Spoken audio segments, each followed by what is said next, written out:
Hello? Can anyone around here speak basketball? There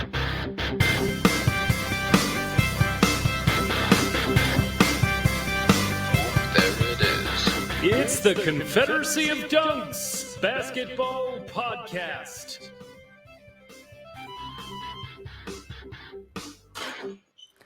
Trust in Messiah. Welcome to the Confederacy of Dunks Basketball Podcast. I am your host, Freddie Rivas. And who, sir, are you? I am the producer. My name is Matt Duncan. Freddie, how are you doing today? We've got some big news. I'm just aching to get to it, but how are you doing? I'm doing very good. If you are tuning into this podcast for the first time, we are a Raptors / NBA pod. We're hardcore fans. We're comedians and actors. We have analysts on, performers. It's a whole mixed bag. You just got to be a hardcore fan. But let's get right to it. If people want to know what's going on, you're going to tell them. Maddie, what's up? Let's break the news. Okay, we got some huge news for our subscribers here. It's a little bit bittersweet in some ways. So we'll start with the good, and that is that Freddie and I and the Confederacy of Dunks are joining the Rapcast on Raptors Republic. It's an exciting time for us. It's always been something kind of in the back of our minds as a goal. Hopefully one day we could reach this level, and it looks like it's coming into fruition. So this is our last episode with the Sonar Network. And after that, we will be joining the Rapcast. So you will be able to listen to us there. I'm sure a lot of you Raptors fans are already subscribed to the Rapcast. Catherine's other podcast is over there, Buckets and Tea, as well as a slew of other ones, which is great. So it's like a great podcast to subscribe to get all the different shows. And I will just say, Fred, before I hand it to you, that Freddie's still going to be here with Sonar with the pickup. Make sure that you subscribe to that and check it out. It's a WNBA podcast, and I will be leaving. So thank you very much to Michael and Mariana for bringing us on a year and a half ago. And I'll just say that we were like a few months into the pandemic then when we joined Sonar. We were in the despair was real that we were in, even with the podcast, the season was paused, and we were, grasping to try and keep giving new content and stuff. And, it really was a breath of fresh air to get, into the Sonar Network. And we're so appreciative. I just think it's made us more legitimate, and we've made great relationships and stuff here. And they're super supportive of us leaving and everything. So thank you very much, guys, for that. And we're dunkspodcast.com. It's still going to be there. We're actually going through a little revamp. It's going to be a whole new look. So hopefully by next week, that's going to be ready to go. And we will have the archive of this episode and all of our past episodes there that you can listen to. The time capsule will still be intact. You can click on every season and every off-season episode and listen there. And then everything going forward will be on the Rapcast. So please subscribe there. Freddie, pass it over to you now.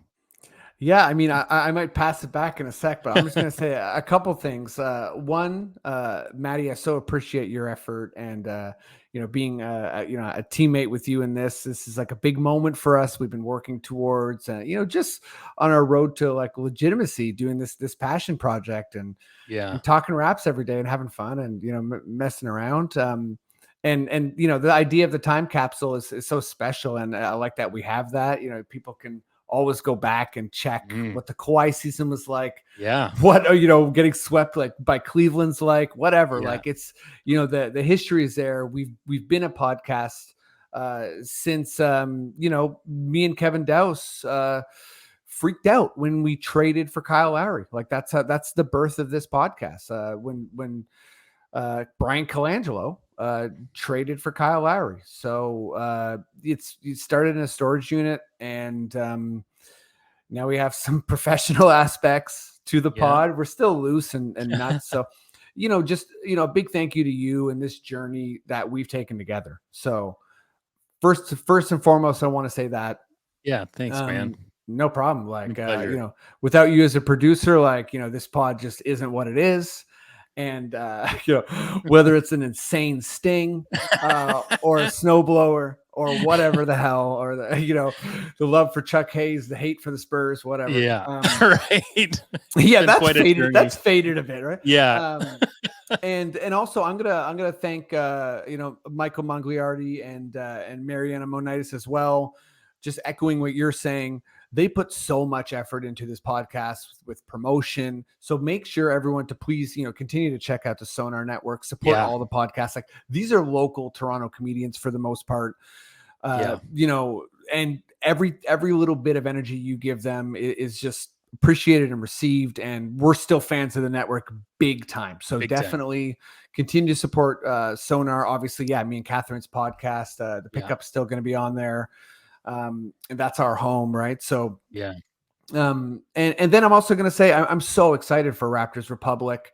I've been a fan of Raptors HQ and Raptors Republic since, I don't want to say since the beginning of their website, but guys like PhD Steve and Sam Halako, and obviously Blake Murphy and William Liu and Alex Wong, and so many names, so many guys who have been a big part of that website, and just kind of like this idea of, people always complain about not getting love in the States. It's like, well, if you look at Raptors Republic, we have all the coverage we need, and in depth and intelligent coverage. And Raptors Republic is asking questions, in pressers, whether it's Louis Zatzman or whomever. Like, it's a cool thing. So we feel like we've made it to where we ultimately belong, and that's a fun feeling. And we're excited to be part of the Rapcast. So tune in, and we'll still be ourselves, and they don't want to mess with our content at all. So we'll have some different guests, but we're still going to have a lot of the same guests. And it's exciting time. And thank you so much to everyone who supported this podcast along the way. I hope you feel like you're a part of this, because you are. And whoever's listening to this, honestly, thank you. I appreciate you. But Maddie, I think let's hop into this pod, right? This final pod here. Yeah. Before I do, I'm just going to say, let me just preface the pod a little bit. So we got Yaw Attuah, amazing comedian. We got Darren Menezes. I think I perhaps butchered his name, even though he told me how to say it properly. That's something I might always do. You didn't call him Kevin, so that's good. I didn't call him Kevin. You know what I mean? It's incremental growth over here. But it's a really fun pod. We talk about who the Raptors heel is, our tough player. We talk about, obviously, Kyle Lowry, our favorite moments from the game and overall. We make up awards, which is pretty fun and weird. And we talk about, the potential death of the super team with the Nets and the Lakers struggling so hard. Yeah. And it's a great pod. So, as you said, bittersweet and, exciting, like onwards and upwards. And, so I'll also just say, I don't want to take it down a note, but I don't want anyone to forget about Brittany Griner. Her situation is still very scary and frightening in Russia. And obviously no one knows what to do. Lisa Leslie of the WNBA recently came out and sort of admitted to the fact that it's like they were, key members of the WNBA were told to like sort of be quiet about it, because like they're trying to handle this in a way that gets Brittany out of there. Obviously, I guess we count as media, but it's sort of, this isn't something that can be ignored. Like, I don't know how this happens, but everyone just make sure you're familiar with it. And, you can decide what your approach is, but we're certainly not going to stop like mentioning it or talking about it, because it's just such an injustice. And it just makes my stomach like heave, like that she's having to go through this. It's very easy to get lost in that system over there too. Yeah. And like, all the news, right? Like all the different war news. Yeah. It's not like she's just at the Don jail. You know what I mean? Like, this shit's Russia. They send you to Siberia and shit. It's fucking crazy there. Yeah, and she's obviously innocent, and like a pawn, and it's a negative Yeah. situation. So Ridiculous. obviously, it's not the funnest thing to talk about, but don't want to ignore it either. Yeah. And yeah, with that said, once again, thank you to everyone. Catch Yeah. us on Raptors Republic. Yeah. And let's do this pod. Matt, if you feel like we're good to go, please just give me those words I crave so much. Okay. Okay.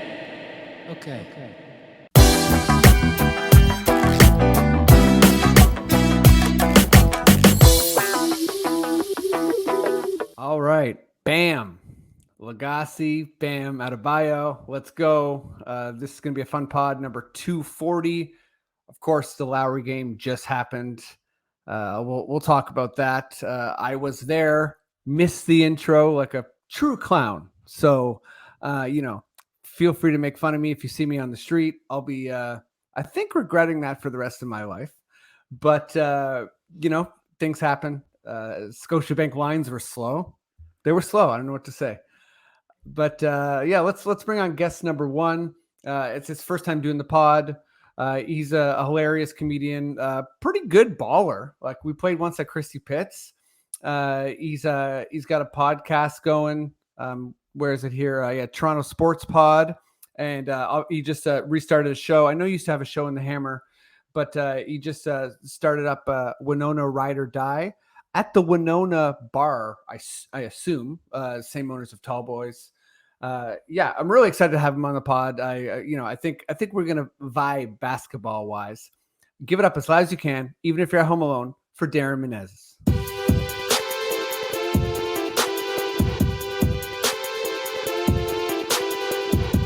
This is your song forever now. What's up?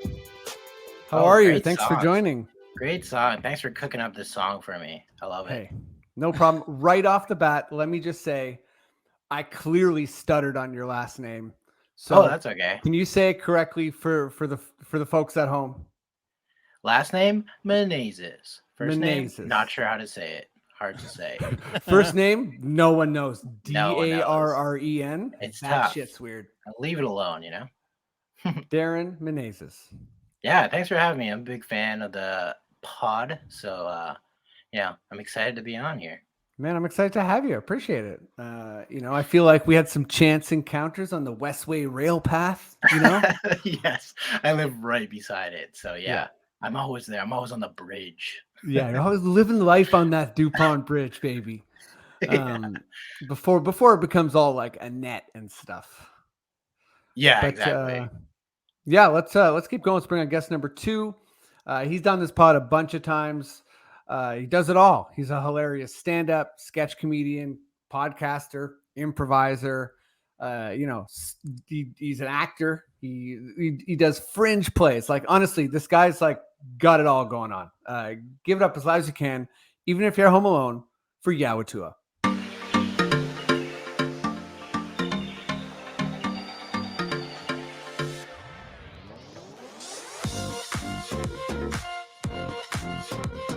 Look at some glow sticks. So excited because I'm like, my theme is very, very summer, and I'm like, I have a real summer in here.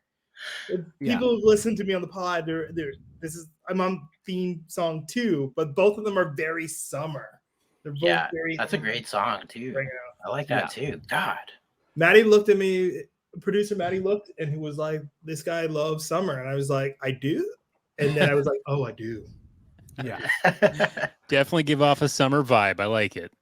But I always got to say, not just summer, like drugs plus summer. Like, that's like, you know what I mean? Like it's like a beach, but like someone's like high and lost on it. You know what I mean? Like that's you, man.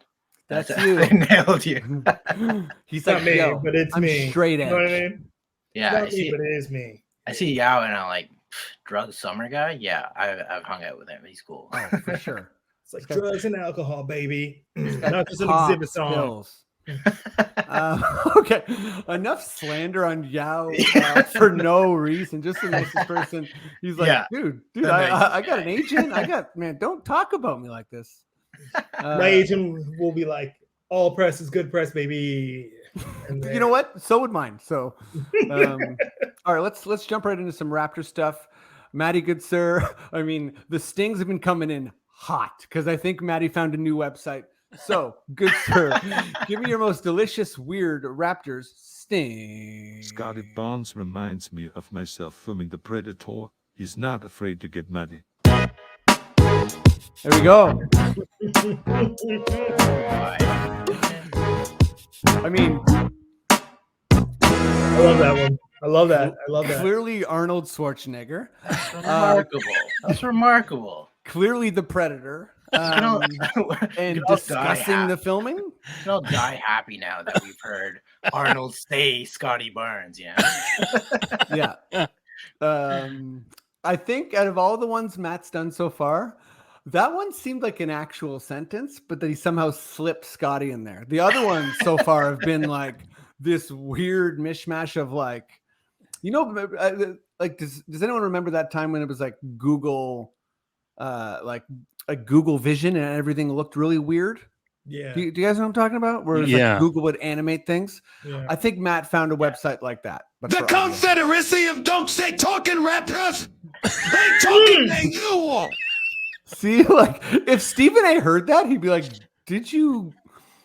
What's going on here? Is this like Eternal Sunshine of the Spotless Mind?" Like, okay, Maddie, unplugged, unleashed. yeah, Maddie is unleashed. My God, More to come. Maddie put away his snowblower and he just busted out the guns.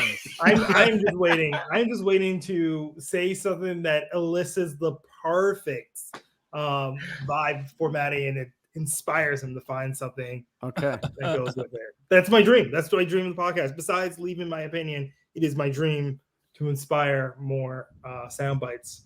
And Oh, I love it. for Maddie.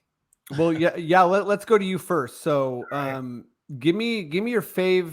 Kyle Lowry return. Yeah. That's going to be the first chunk of this pod. Great game set for the end. Yes. Oh, yeah. Great game set for the end.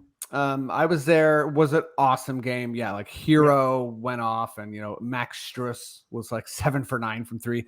But yeah, what's your favorite Kyle moment from the game, or just I guess moment? And what's your favorite Kyle moment ever? So my favorite moment of return on, to be honest, was having his kids at center court. Yeah, that's Like- nice. Like Mhm. to me, it says a lot, right? So he has both his sons at center court. They have a very fond affinity of Toronto.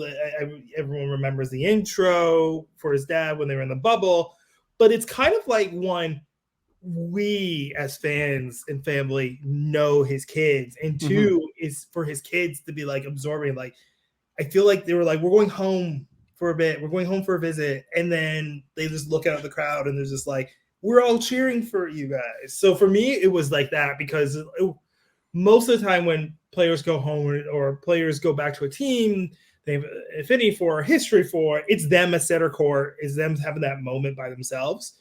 And the video package was great. You missed a hell of a video package. I did. And the ovation was great, but like for him to be like, I need to share this with the two people I find the most important. And that's like, it's a school night. You know what I mean? Like those kids were put onto a plane and they came to Toronto because it was important for like, not just Kyle to come back to Toronto, but his family to come back to Toronto. His family, Toronto is all they knew. So for me, that was important because it makes me feel like Toronto wasn't a stopover or a jumping off point, that Toronto is like deep in his DNA important. And that was my favorite moment. Yeah, it's like, it also emphasizes that like we as a fan base got to like witness someone grow up and then stay here to win it all. And then, his bringing his sons there is kind of just, I mean, Kyle was always about that, right? He was always about his sons. I think like that was a big part of the Casey, DeRozan and Lowry era, right? Was like their kids were very much around, and like it was sort of like that was part of like I feel like the maturation of this franchise in general was kind of like it was grounded by family. It wasn't just a place where people went to get stats, get a better contract, and party. And like also Kyle always talks about how his biggest accomplishments is getting people paid and giving them and their families generational wealth. Like he's brought that up so many times. Yeah. What's your favorite Kyle moment ever? Oh, jeez. I know, right? There's so many. So there's so many. It's so many, but it is. You know what? Let's mix some things up because I think it's kind of an important historically for the Raptors, just because the acknowledgement, and of course the enormity and the mega feeling of the moment. But it is Kyle on the bus wearing his Stoudemire jersey, celebrating the championship win. That's a great one. That's a great one. Great It's image. It's you always like to look for the meaning within the meeting. Like it's not just the moment. Like it's really easy to be like the moment he knew they won the championship, because I think that smile is like everything. But like it's him going through, like that parade went in front of my old place, and it's like it's going through the city wearing that Stoudemire jersey, and him just like the history of the Raptors. Like it all led up to this championship. It all is glorious. So that's my favorite moment, is him acknowledging that. That's a perfect answer too, because like I feel like when this whole GROAT conversation, greatest Raptor of all time, I think what's happened is like there's a natural comparison of like, is he better than Vince? Mm-hmm. But I think what's been kind of cool is there's been a lot of people, and rightfully so, who've kind of, it's not Bosch, right? It's Kawhi was kind of like a hired gun. DeRozan, maybe if, things went differently. But it's fun that people keep bringing up Damon Stoudemire, because he was absolutely out of control. He was amazing and such a good Raptor. And he's a big part of the Raptors foundation. So yeah, again, Kyle being able to like recognize the roots of this franchise in that way, like in the parade, I didn't even expect that. And that was such a fun moment. Like seeing that, I was like, man, Kyle, like he understands the gravity of everything here. Yeah. In both moments, it's not just about Kyle kind of like, and we've all seen it. Like we've seen a parade, a championship parade, where people are wearing either a championship shirt or dressed up, and they're just kind of like, we won. Or we've seen people come back and been like, thank you for acknowledging us coming back.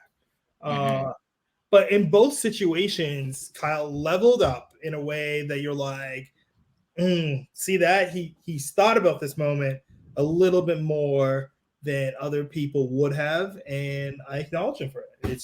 It's great. That's what makes him the greatest Raptor of all time. It's because if you like go through talent level in like the accomplishments, like a lot of people will say Vince, and I like because he just put the Raptors on a map. But it's just like it's we don't have Vince's DNA throughout our organization. We have Kyle's. We have his work ethic and his like we could have given up on you, but we didn't. You worked hard and you've earned this, and that's what we see with this team, which is why this team excites me, because like this is the offspring of like the Kyle Lowry work ethic, and we've seen the offspring of the Vince Carter era, and it's just not as good. Man, that's like such a perfect point, and always reminds me of that beautiful moment in Tampa Bay. His sons, from North Philly to your city, like just seeing them in the basement. Like I grew up with brothers, and like the excitement there, and watching Kyle's like genuine joy. Seeing his sons introduce him was so sweet. I so love that. Sweet. Darren, what's your favorite Kyle moment from the game? You were at the game too. I hope you didn't miss the intro like me. No, all time. I was with my sister, so she made sure we were there on time for sure. But it was very emotional to watch the tribute video, I thought. And like for me, the best moment was the tribute happened. It was great that he walked out to the center. I do agree with that, because I always found like whenever these tributes happen, they always like stay on the bench side and kind of like, wave to the crowd and whatever. But he did it really well, bringing his kids out. He knew what this was basically, which was great. And what really got me was, so it was over, the game's about to start, and he goes up to Nick Nurse, and Nick Nurse is like about to shake his hand, but he just goes in for the hug. And like the crowd gave him a cheer for that. And he said he went around to all the assistants too, and the players as well, but like the hugging and embracing all his like former teammates and like just the emotional attachment that he has with like these people because he's been through so much with them with the championship run and everything. It was just really nice to see, and the game was secondary for sure for all this stuff, especially because they lost. But he acknowledged the moment. Exactly, acknowledging the moment, just knowing what it was and all that was really great to see. That it wasn't just like a quick little thing, but yeah, I really like that. That's fantastic. Like I think also the love too, because I was just listening to Samson Folk had Vivek Jacob on, and they were just kind of talking about like Kyle's like slow but steady embrace of the city, like, and even his kind of like, I don't know what the word would be, like ornery, I guess, attitude with the media, like that's even gone. Like he's like, I love the media too, and it's like, man, this also reminded me of, you both kind of like are tying in like this acknowledgement of the moment. And when I was at the game, I kept thinking like, oh man, this is so cool because like Kyle's not done with us. Yeah. Like, I don't know what form of playing he's going to do with us. Maybe it's like a RIP, but a Roy Halladay scenario where he comes back for one game to retire his jersey, whatever. But I think even after that, it's like, man, I don't think Kyle's done being a Raptor. And that's so cool that we have that now. Like we're not going to retire his jersey. Like I'm not saying he's going to coach, but I mean, I just, I'm not sure. Like it just seems like it's in his DNA. Like Yaw said. You definitely saw like when he wasn't playing and stuff, like how he would kind of coach up the guys and all that, like especially like his last few years here. And you see Freddie kind of doing that now here and there. But yeah, you see like him kind of going that way for sure. And what's your favorite all-time Kyle moment? Oh, so I was thinking about like just moments in general. Like my favorite moment, of course, was like Game 6, first 11 points. Played amazing. I love him so much. But I was thinking of like the moments that were like that scarred me. That were like, and it was the goddamn Paul Pierce block on Kyle Lowry when Paul Pierce was in net and he did that because it was like the start of something. It was like a spark, right? Because we were just like, that was his early days. That was our early days of getting on this like playoff run.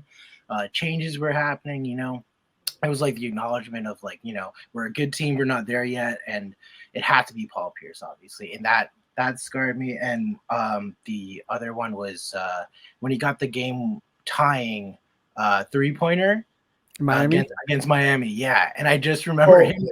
That was just him being like an annoying dude, like him hitting that. And you saw the Dwayne Wade's face of him just like dropping down. He was like, his career was almost over. So he's just like, we have to play more now because of this guy. Like, I just remember that.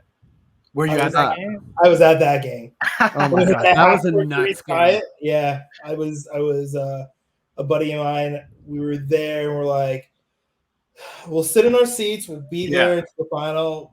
And they hit the shot and we're like, and we ordered amazing. That's why you stay, honestly. That's why you stay. Shit does happen. That's basketball, To acknowledge the first 11 points in Game 6, I think that moment is also huge because you got to remember up until that point, and he had still had a good playoffs, but not a great playoffs. Yeah, he was still being touted as someone who chokes in the playoffs. And like, even though he was having a pretty good playoffs, especially against Milwaukee, like he started coming to his own, he still hadn't shed that. And so like the first getting those like opening points in Game 6 was like, it felt like I shall not be denied. And that whole like playoff thing, the whole playoff, like the aura of like not playing well in the playoffs completely shed in those first few moments. It was like, we shall not be denied. It was great. Yeah, it was like the true like leadership time, like he's get behind me, guys. Like, I got this, first 11 points. Like Kawhi and Pascal are just like, well, okay, we gotta finish this game off here. We gotta win the championship today. Today's the day. Like, if Kyle's doing this, we gotta do this, Yeah, So, he went like yeah, it full was amazing to Dumbledore. see. You shall not pass. Yeah, exactly. Yeah, Um, he's making a statement. I don't know who the Balrog was, but no, and Darren, I'm really glad you brought up like a moment of pain, because I Yes. think that Kyle was like tough enough to work through that, which sort of Yeah. like that's why we're here. You know, as Yaw was saying, like that's kind of why we have this is like the Kyle's imprint on the franchise, as opposed to just like, you know, imprint on basketball. And there's nothing to take. I'm not trying to take anything away from Vince, because Vince, like, you know, half man, half amazing. Like that's why I am a hardcore Raptors basketball fan, is because of Vince Carter. Like I consider myself a Vince Carter era fan. I was 13, you know, I thought he was Michael Jordan. Yeah. But like, you know, Kyle, Jordan. what's that? He thought he was Michael Jordan. He thought he was, I mean, I wasn't the only one. Like, Look, he was our Michael Jordan for he was sure. crazy. But yeah, Kyle was like, you know, he was good for like the hockey part of the town. He was also like he was a, you know, Philly guy. So he was like super tough. So everything about him just like came together in Toronto, came together in that championship run. And I think that's why this is like such a different feeling as far as appreciating a player. Like it's not the same as like when DeMar came back, or, you know, when Casey came back, or even Kawhi, right? Like it's kind of just like, it's extra special. It's just like, man, you fought for this city, and, you know, you did what no one else could do. I think he's also just like the like Toronto sports fan, kind of what we like in our athletes, you know, like a real rough guy that still gets the job, like a leader, gets the job done. Like you look at like past like Leaf play, like we love Ty Domi, like Darcy, like these guys that aren't great offensive, but we just like the rugged kind of guys. And like for the Raptors, he was everything as far as that, you know, like totally like guy. And just sorry, go ahead. For the hockey fans, I feel like, you know, it's like if Wendell Clark won a I was going to say that. Exactly. You know, great. If Wendell Clark was like actually got the ring, obviously there's a whole Leafs thing and a curse, and that will be like basically when the Leafs win, like ghosts will come out of buildings and stuff. And it will be like a different thing. Will burn down. I'm taking off to my. I don't have a cottage, but I'm just gonna like, I don't know, like head to the suburbs where we'll be empty, because they'll all be here trashing King Street. That toughness. And another moment quick was just like when, remember that, I don't know if it was the bubble or whenever the hell it was, but he got into a confrontation with like Ben Simmons, and he's like, meet me in the locker room. That thing they do, but who knows if that happens. But that was like, you know, we're like, oh yeah, that's our guy. Like we know nothing's gonna happen, but we're just like, yeah, get him back there. My moments just quickly are, you know, there's like, obviously there's so many specific moments, but from the game, you know, again, like I totally agree with you, Darren, like the game was secondary, but I had to reframe it immediately, because when I sat down and the people like I share season seats with my brothers and a bunch of people, and, you know, I know some of the people in my shout out section 309, like I know some of the people, and I sat to, you know, next to this father and son who I know well, they're great guys. And I was like, I could just tell the vibe was off. And I was like, did I miss it? And they're like, you missed the whole thing. And I was like, oh my God.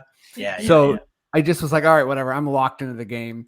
So I was like noticing all the Fred Kyle stuff. And I was like, this is cool. I'm loving this. I'm like, you know, watching Scotty trying to guard him, and like just all the little moments. But what actually struck me the most was around sometime in the second half, I was like, oh, this is such a fun feeling.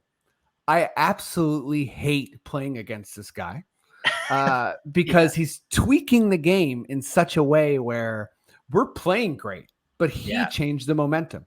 He's the one who got everybody going. Like there was a couple times where like people were I remember one time Scotty was trying to guard him real close, and I was like, Scotty, don't. Yeah. And he just like locked Scotty's arm and got a foul. There was one time he went to get a rebound. He did the classic like rebound like amongst the trees and fall down on his back. Yeah. That and he like, you know, got the foul. And I was like, he's such a master at being like, okay, who do I need to piss off?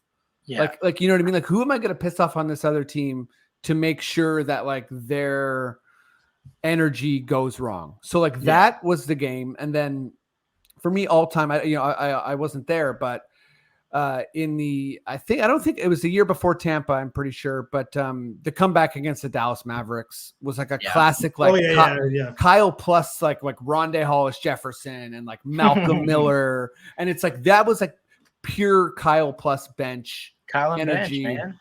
Yeah. He just was like, who's with me? Okay, cool. We're going to make the, what are the 10th biggest comebacks in NBA history? Biggest comeback in a decade. Like, didn't it feel like he just beat us with a Kyle and bench though? Like no Butler, no Tucker. He did. Like, he's just like, here you go, Strus. What the heck? I know. Yeah, everyone's like, Max Strus, like only 2 syllables. Who is this guy? Yeah, I didn't know who he was. Speaking of like getting people paid, like having a game like obviously Hero, we know about him, but like he's getting these like 3-point specialists, like open shots. Oh my god! Like we know 100%. All about it, but it was great. It was nice to see. I guess I don't know. It was not nice, but we knew what was happening. Yeah, it was frustrating, but it was cool too. Okay, Darren, let's stick with you and just I guess in the spirit of like pissing people off. Yes, I feel like this team in particular, this Raptors team, doesn't have any like natural heels. No. And I mean, we're frustrating as a whole to play against, but if you had to choose a guy, like who's the guy, a random team's coming in and everyone's like, don't let this dude piss you off. Yeah. Because like you got to think there's somebody like that on this team. Maybe not, and if there isn't one, that's fine. But like who's the guy that people just really don't enjoy playing against? Well, right. For any reason. I do think we have like a pretty like overall nice team. There's no real like Pat Bev style, but I was thinking like Scotty Barnes to me is him because he's a rookie and he's dominating. Like, and he's so big that it's probably just annoying that this goddamn kid is just so good. Like I was thinking that, but also just Raptors long arms. The long arms. That's annoying. So. I had a guy, or I still do, but I think Scotty's the actual answer because I wasn't thinking about Scotty because he's so new, but he's pissed off LeBron. He's pissed off Jokic. Like this guy actually does make people mad. So Scotty, I think, is the answer. He's doing the thing where he's on a break where he's looking back, which nobody knows if that's intentionally rude or he just checking if he's gonna get hit or not. I don't know what it is, but he does that a lot. Gets in people's heads. He's clapping at people. Like he plays every position too, so he's going around slapping everyone. You know what I mean? So. And he's really physical too. And he also, I feel like physical. This whole team kind of hunts mismatches, and like they, a big part of our offense is like first guy down the court tries to pin whoever they're playing, and like Scotty has this thing where he's just like, I'm bigger than everyone, even if I'm not. Like he's I don't know if he's posted up against Embiid, but he's tried to bully like just about everyone in the league. And if not, then he's definitely involved at guarding Embiid. I'm sure it takes 5 people to guard Embiid. But I love that answer, Scotty. And I definitely think the rookie thing's key too, right? Because he's not just like flashy, fun rookie. He's like a grimy rookie. I'm also watching this, like, the Lakers TV show or whatever, the Magic Johnson thing. Winning time, baby. Yeah, winning time, where they're just like, it seems like Kareem just hated Magic Johnson because he was a rookie, basically. So I'm like imagining all these like older guys seeing Scotty just doing like, not exactly, but being very good at such a young age is probably really annoying. Who's your guy? Yeah. I was thinking about this because you said, who's our Pat Bev on the team? And I was like, we don't have one. We don't have a Pat Bev. Like that was maybe weirdly because it's not, we don't have a dirty guy. No, it's a very understanding way to put it. And the way I framed it was like how you started. Who's the player that people hate playing against? And it probably for me is Pascal, because just the amount of times he puts people through this cycle, it is insane. And he's very hard to guard as a 4 because I know NBA 4s and power forwards are starting to get more athletic, but it's still very hard to guard a long, lanky, deceptively fast power forward with a spin move like that. Like his footwork is there. I mean, it's probably the closest because it's like generally who do you hate to play against? I was gonna say Fred because he just but he's got a chip on his shoulder, and so I don't think people hate playing against him. They just deceptively hate after looking at the score sheet and realize that Fred popped off on them. I think people love Fred. Yeah, I think people love Fred's story about like undrafted to his contract, and I think people who are guarding him are like, well, he's short, so he got him. So, but at the end of the day, Fred's still averaging is like 19 and 8, and so like, like when you look at the score sheet, you realize you got dusted. I think it's the same kind of like mentality to liking something back. Yeah. Well, to the way Jim Jackson used to describe why Kobe was better than LeBron, because he was like, it's hard to guard Kobe and I'm scared to guard him, and LeBron I'm not. And then you look it up and you're like, LeBron dusted you every time you went there. It was like, just because you're not scared to face him doesn't mean he's not killing you. Yeah, that's great. Yeah. And so like, it's like, yeah, I don't think people are as scared to face Fred, so they kind of look forward to it because they finally feel like they have some sort of relief because all the starting point guards are like 6'5" now. But I think people genuinely look at Pascal, who's having I feel like he took the All-Star snub personally. He 100% got snubbed. Jared Allen, come on. I think he took it personally. And now he's about to be all NBA. So, not to mention. Sorry, go ahead, Darren. Sorry, I was just gonna say, not to mention. Okay, this guy spins on you like crazy, and then he scores. Then he screams and one every single time. Yeah, that's gotta be the worst. Where did he go? Oh, now he's just screaming in my ear. Okay, Pascal was my answer. I have a backup, but Pascal was my guy.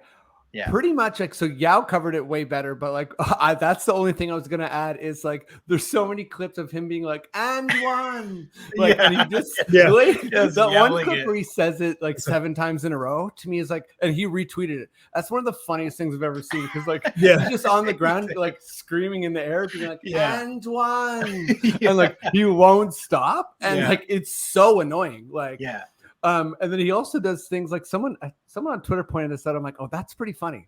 Like anytime there's like a bad shooter, he'll like be yelling in their ear and like to his team, like rebound. And like he has a way of being antagonistic. And I think also, like people make fun of the spin cycle. And I mean, shout out Matt Devlin just yelling Drano now, or speed wash, but like,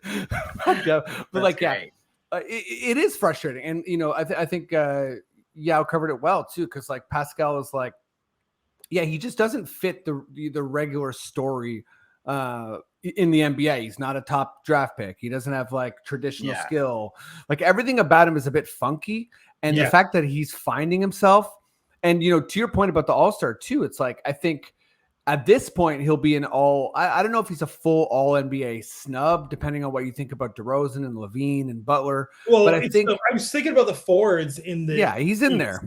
And so you're like, who's going to be in the front court of these? So the first team is going to be, I mean, like, like you think about like it's Giannis, Durant, Embiid, and then you have Jokic, who should be on the second team, but that's a whole other story.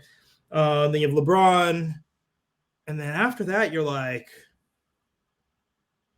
okay, maybe Jimmy Butler because they're in first place. Tatum, even though like Boston overrates him, but at the same time, he is having a great season. Yep. That's when you're like, but then after that, you're like, Pascal should be up there. Like, he should get third team for sure. Like, I can see it. I'm here for that. I'm like, who else is there? Like, once I go east and west, Draymond is the only other one that might sneak in there because like Golden State is clearly a different team with and without him. Yeah, I mean, to your point about Jared Allen, I think that's the same way. Like Jared Allen, as soon as he got injured, Cleveland like went off. Like they can't win a goddamn game, kind of thing. And he definitely has that. Yeah, so I was thinking like it's the same way with Draymond. Like it's like Pascal should have been the All-Star, but man, Jared Allen's awesome for that too. All right, let's hit up some NBA, but I'll just drop mine real quick. Like my backup was, I was debating between like Gary or Boucher. And I think it's kind of Boucher because he looks like he shouldn't be as tough as he is, and he's not afraid of anybody, and he blocks like 3-point shots. And I think he'd be kind of frustrating to play against. Yeah, his game is crazy.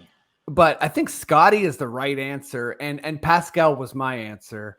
But I'm going to invite Maddie in here in a second. But first, let's move on to some NBA stuff. So, Maddie, give me your I don't even know what to say anymore. Give me your weird website sting. I will look for you. I will find you, and I will talk some NBA. I found it. I be on. Okay, I think that's Liam Neeson. He kind of sounds robotic, anyways. I will look for you. I will find you, and I will talk some NBA. Wow. That's nice. That's Nicely nice. done. Nice Neeson. Nice. That's some nice Neeson. Like, he has a particular set of skills. They're conversational skills. He likes to get down to coffee. Yes, they are. He likes to talk about the NBA. That's it, actually. This guy loves to chat. Yeah, those all are right. skills. That's it, actually. Some people have they can do different things. This guy's a good talker. He listens. Okay, Maddie, come on in. Thank you for that. I love how you only pick like really tough guys. Like, is that a thing? Like, you know what? I'm going through my tough guy phase right now. Yeah, I want to request Seagal. Well, I'm requesting Seagal. Just okay. So this one, silly answers welcome, of course, but it's kind of award season, and traditionally we'll talk about who won what award, and I'm sure we'll do that. But I thought it would be fun to see if we can find some areas of the NBA that we feel like are underappreciated and turn that into an award. Mm-hmm. So let's go to you first, Darren. What's just make up an award for me, like end of season award. That doesn't exist. I know you wanted me to be silly, but I'm taking this very seriously. Okay? That's fine too. So for me, ever since the coaches stopped, dressing in suits, they're looking amazing on the side, all matching in their golf shirts and stuff. Mm-hmm. I'm looking at the best dressed coaching staff.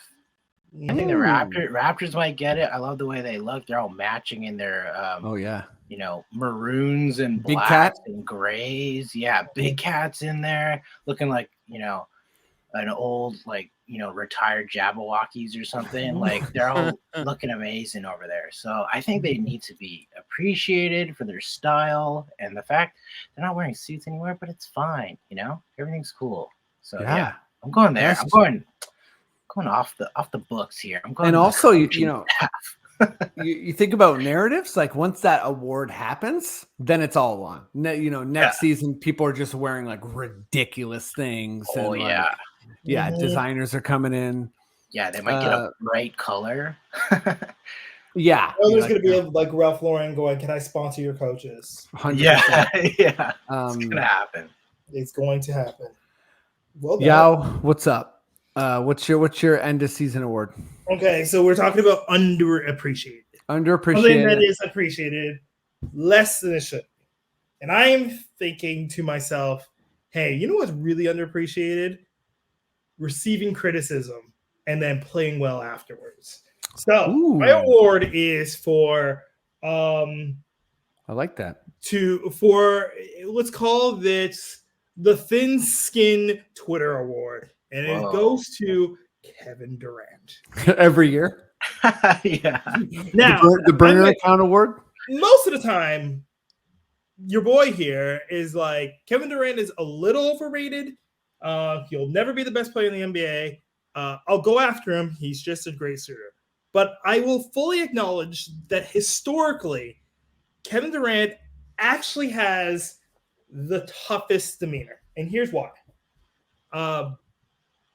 So on First Things First, which is a TV show that talks about sports, I watch. One of the hosts tweeted about Nick Wright, who I follow on Twitter, tweeted about how Kevin Durant is always second in things, and Durant got in his feelings and responded. I saw that. Yeah. Now, historically, LeBron goes into dark mode. He doesn't check the media during the playoffs.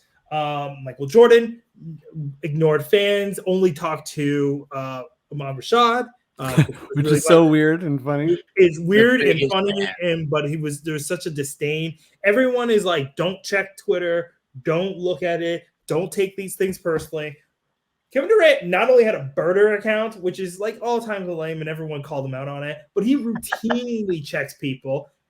He will routinely check people and still drop numbers. And I don't think anyone in the history of NBA could do that, could take that much criticism to know what people are saying about them, good or bad. Like, he is very thin-skinned and still go out and like ball.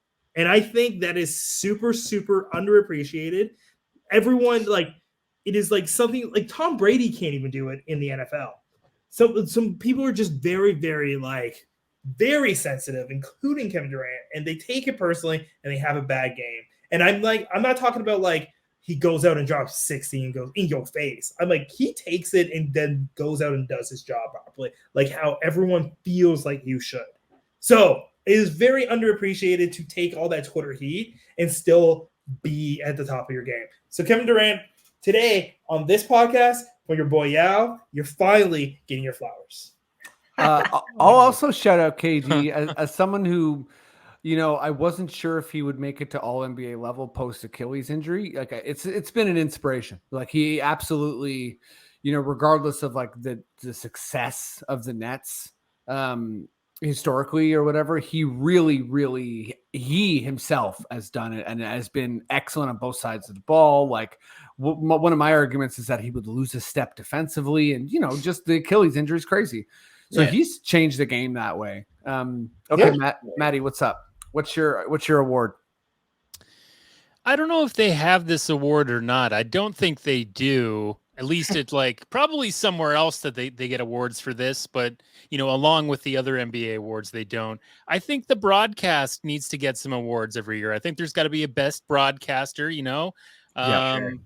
I think it'd be cool to call it the Larry Birdseye Broadcast Award or something. Okay, you got a name.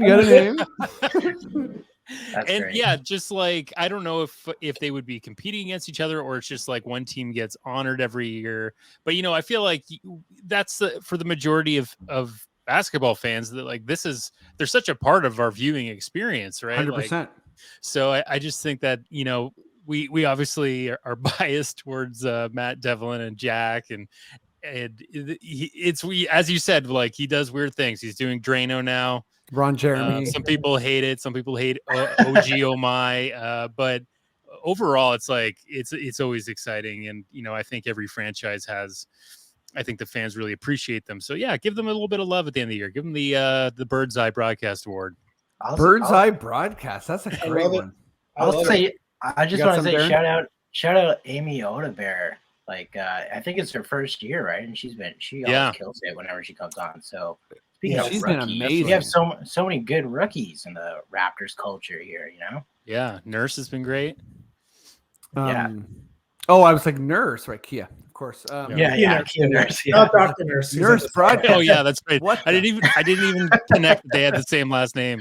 Yeah. Oh my god. Oh my god, it's blowing my mind right yes, now. There's Kia Nurse and Dr. Nick Nurse. Dr. Nick Nurse coaches the Raptors. Oh right. He is a doctor. Mine, and I think this is more of just like a fan thing. And okay, I was for a serious one that could maybe be like I guess like the Damian Lillard award is. I wouldn't mind like a clutch award, but I feel like that would be the most annoying, like parlor debate thing. So like just it would be fun to have that and to analyze that, but like I see people just being constantly mad about that. But that's fun. In-game entertainment. And that's like when you're in the arena, who has the most fun atmosphere and why? Obviously, it's like super debatable. I think a recent game I went to, I was like, wait a second, have the Raptors finally like listened to my wishes and done some theater lighting? Because I think I saw that. I think it felt like they I don't know if it's because the speaker lit on fire, but like the crowd was less lit. And I was like, this is awesome. This is what I've always wanted. Like Boston or LA or New York. Like I love that theater lighting. Yeah. And also we're like a basketball town now. So we don't need to like, not everything needs to be about t-shirts and whatever. Yeah. So mine would be like a, in arena award. I went to a Pistons game once at the Auburn Hills, and like they had a whole like funk band in one corner. I was like, that's cooler than Toronto. Yeah. But it was also empty there. So I do think they have the like darker court when they use like the black and gold jerseys. Is that correct? Like the is it coincides with that? That makes sense. I think that's probably why you're like, oh, it looks like, you know, theater lighting or whatever. Oh, that makes sense. That might have been it, because I noticed that too. I think it looks great. I think they should. Oh, it looks amazing. Yeah. Okay, let's wrap this baby up with the last question. Yeah, I'm gonna go to you first. Word. And I don't know if you were suggesting that there was something that was a little bit dicey. So I don't know if this is it. And let me just frame this. So I don't think the super team is a concept that will ever be done. You always want to assemble the best possible people. However, I think with the Nets and the Lakers this year, players assembling those teams like kind of on their own has sort of been a tragedy. Like, it's like, obviously there's injuries and there's anti-vaxxers and whatever, but the Lakers are in 11th behind San Antonio, who's like not even trying to win. And the Nets are 10th, and they don't, I mean, everyone's like scared of the Nets in the play-in. Sure, conceptually that is scary, but I'm not really scared of a team that's in 10th. Like, that's just not a very frightening scenario. But so anyways, all that said, with the rise of these kind of like more organically built teams, I'm wondering, like, what are we witnessing? I guess I'm suggesting we're witnessing the end of, the like player assembled super teams, but I don't even know what I'm asking. Like, just agree or disagree. Give me your thoughts on the idea of the super team right now. Yeah. All right, two things. One, this was not the question I found dicey. This is the question I could talk the most about. The question I found dicey was the Pat Beverley one, because I was like, no one hates a Raptor. Fair enough. This one is like, I think we're witnessing the death of the fear of the assembled team. Do you know what I mean? So, and I attribute this to a couple things. One, Kawhi and the Raptors winning was kind of like it was like kind of it's still, even though like Golden State was hurt, and Durant wasn't fully there and Clay wasn't fully there, I think the fact that we beat that squad with those members on there just puffed up our chest and made the rest of the league go, oh, we do have the audacity to beat them. Totally, we broke the wheel, man. Yeah, I think the problem with those two teams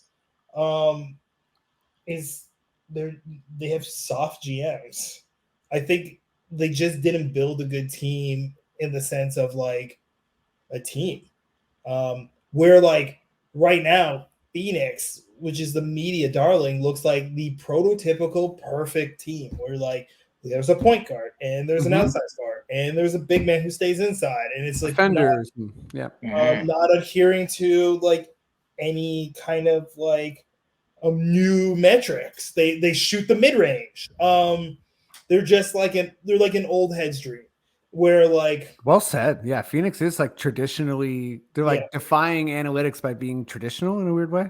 Yeah, and the Raptors are like kind of like the opposite, but also like a darling in the sense that they're built a way through the front office, through the coach, that like that Raptors team is like probably one piece and some experience away from like really contending with Milwaukee, who I think is far and away the best team in the East. And even Milwaukee has like, there's an order to things. Like if things go through Giannis and everyone knows their role. Where the Nets and the Lakers try to circumvent some things. But the Lakers, I think something people need to realize and understand, the only good player the Lakers have ever drafted and turned out to be like a legend is Magic. Like people forget that Kobe spent his whole career there, but he wasn't drafted by the Lakers traded for Kobe. Shaq was a free agent acquisition. So you're Kobe was like a trade draft day, but nevertheless they traded for him. They got him. They got him. They got him from his rookie year, but nevertheless, still traded. Like, there's no, they needed to trade Divock for him, and not for the pick, for the player. So, like, you could have traded for the pick and then drafted him, but they traded for the player after he was drafted. And that's because Shaq was in the wings, and so knowing Shaq was coming, they could take a risk on a high school kid, and so they traded for him from Charlotte.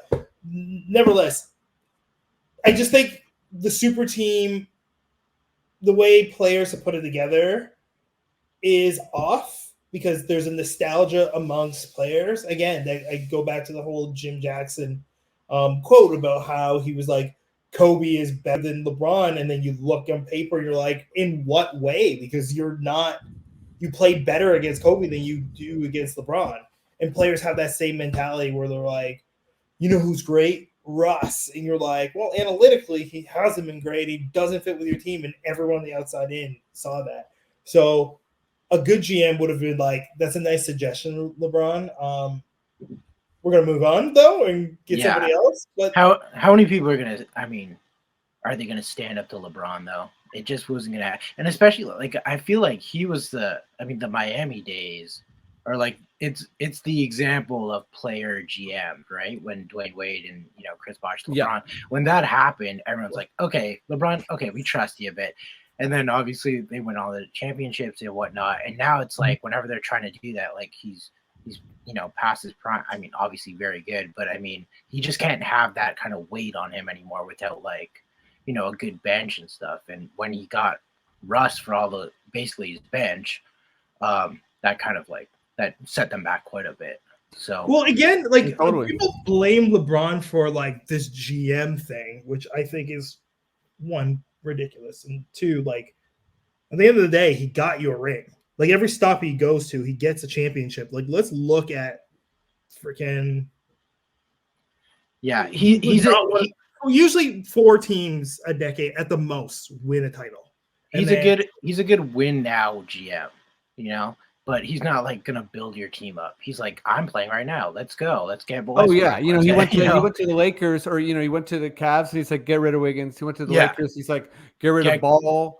Yeah, Randall, Russell, Ingram, like all these young guys who are pretty good in the league now. He's like, get rid of all these guys, and we're not going to make the playoffs. Then we're going to win the championship, and then we're not going to make the playoff. We're going to make the play-in, and so it's sort of like I think that's a good point, and I think Yaw brings up a good point with like I think what I'm talking about is like circumventing. But Darren, where are you at with this like idea of a super team? Is it like Yaw was saying, kind of like, we just don't need to have the fear of it anymore? It's not like what happens when Paul George and Kawhi unite. It's like, well, not that much. It's such a weird year where it's like it's hard to even use Nets as an example because they obviously don't have Simmons at all.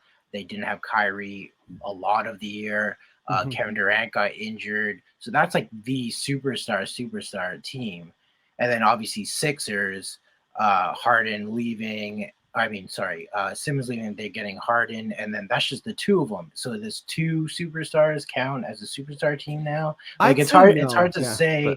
But because I still think of like the Miami, like as an example, with like 3 superstars, right? Like they control everything, everything runs through them. But like if you have 2 we're waiting for Paul George and Kawhi to like see what they can do finally, like, and then it's. I guess it's the way that superstar teams are kind of like need to be built basically is the Golden State way, is the Phoenix way, which is like you get these like, Devin Booker, Ayton, and then you grab a Chris Paul and there's your big 3. You draft Thompson, Curry, Draymond, that's enough. But then obviously you get KD, like that's just. Or like the Bucks. The Bucks, exactly. The Bucks have Giannis, and then Middleton's the other guy, right? Yeah, and then they got Holiday, and then they win a championship. So and I don't know if Middleton and Holiday, I don't know if people consider them superstars. They're great players, or all stars, but well, I think there's a few things that we're not considering in this whole thing. One is like when LeBron, Bosh, and Dwayne Wade united in Miami, they all took pay cuts. So they were able to build better teams around them, and they got better shooters. They got Ray Allen. We had Udonis Haslem that were able to keep and re-sign. So like Miami's such a different case because it's just because they did sacrifice for like the big longevity. Because the problem is with Brooklyn, and this is why my hand went up in Los Angeles, is your top players are taking every dollar. And so like Brooklyn, you can say Kyrie is not there the whole time. Listen, Kyrie hasn't played a whole season his whole damn career. And he can't last. He's one of the least durable players, but he's done a really good job of like avoiding that tag. But like, when's the last time you've seen him play more than 60 games? For one reason or another. This year, really figured it out this year. It's just like there's no bench and there's no support in Los Angeles, and there's no support in Brooklyn, where like if they lose one player, which shouldn't be the detriment, you have two all NBA caliber, but they shouldn't get like all NBA caliber players, and you have one, you should still be able to win some games, especially against below 500 teams. Like there's no reason that Brooklyn should have lost to Atlanta. But like Trey took their lunch. It was like Kyrie has played enough games where like if you have a strong coach and a strong GM, you should be able to go to Kyrie and go, hey, we don't win when you outshoot Kevin Durant. But that's an ego management thing. That's not a super team thing. And like in Los Angeles, Rob Pelinka, who's the GM, was the worst, and what's her name?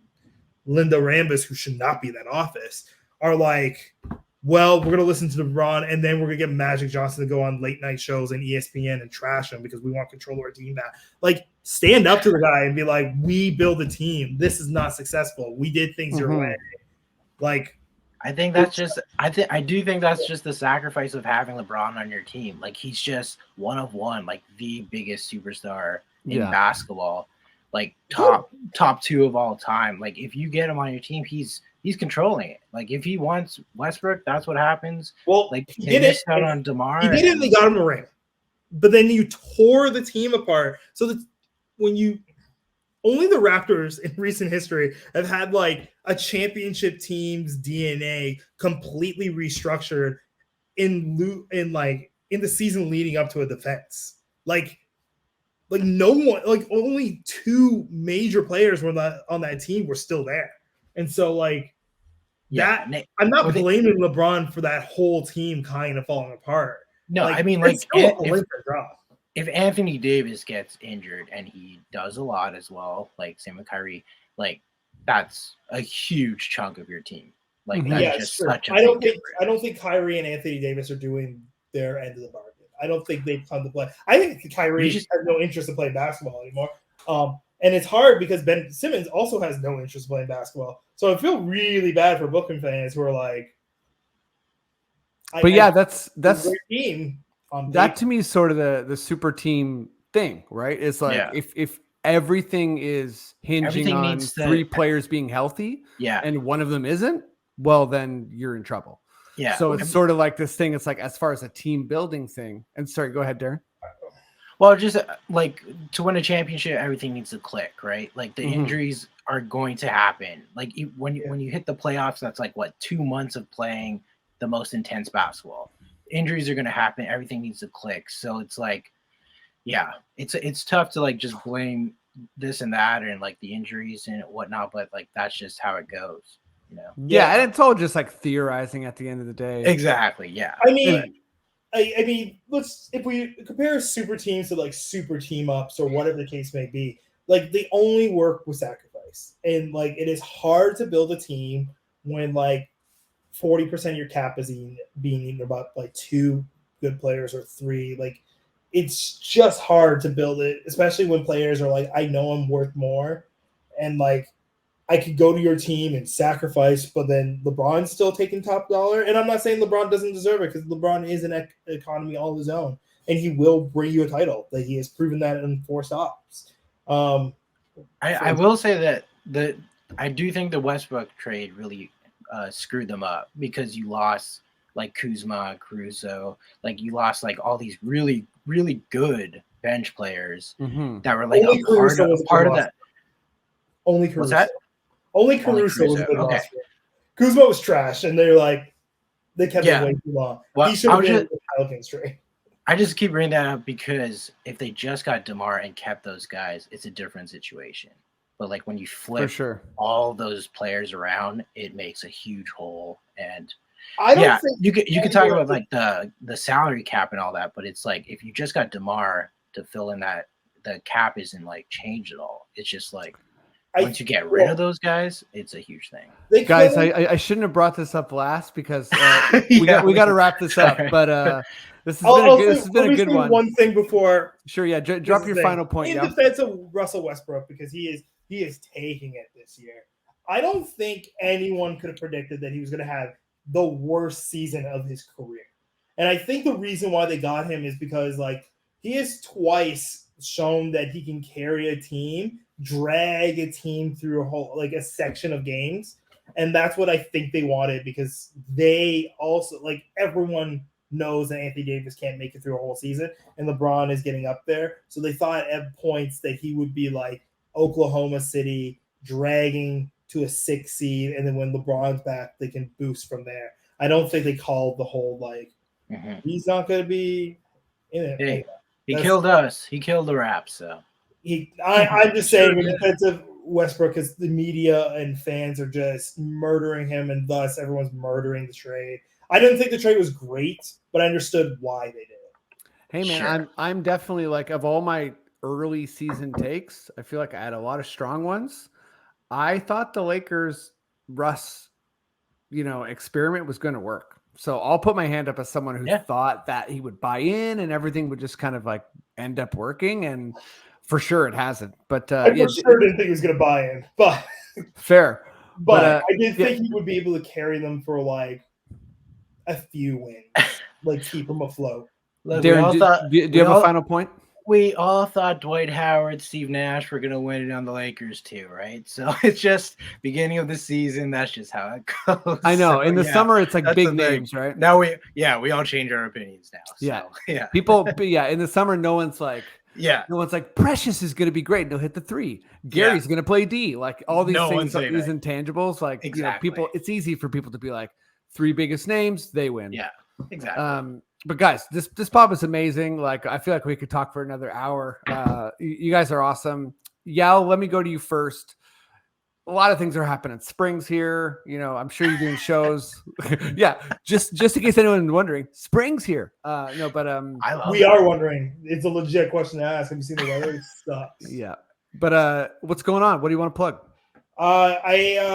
So if anybody listens to the pod, I have 2 monthly shows. I produce 2 monthly shows at Comedy Bar. So one is called Untitled Unmastered. I did that on purpose. Not because I'm a Kendrick Lamar fan, but it's because comics go on the show and they work out material. It's the first Friday of every month. So come and see that. Come see comics like really enjoy themselves, like getting through new material. And then for year 3, going strong, I host a show called Double Down. So I host it. I'm on it. I have 3 comics that come, really great headliners. There's a time concept where like the first comic is like relatively new. They do 5 minutes. The next person does 10. The next person does 20, 25. There's sometimes a guest. There's mostly a guest on the show. It's great. That's the second Saturday of every month, both at Comedy Bar. Both start at 10. Y'all should come and see it. It's great. You can see why a lot of the comics I had on my show showcased for JFL this past week. Damn right. You check out Yaw, follow him, Yaw Experience. He's a treasure. Happy to have you back, dude. Darren, what's up? What do you want to let people know? Okay, so I didn't showcase for JFL, but I do host the open mic once in a while, so that's fun. Sick. I have a weekly comedy show, weekly stand-up show. We just kind of started up on Wednesdays. It's called Winona Ride or Die. It's at Winona Craft Beer Lodge. It's a lot of fun. It's hosted with me, Sam Tatsos, Marina Taylor.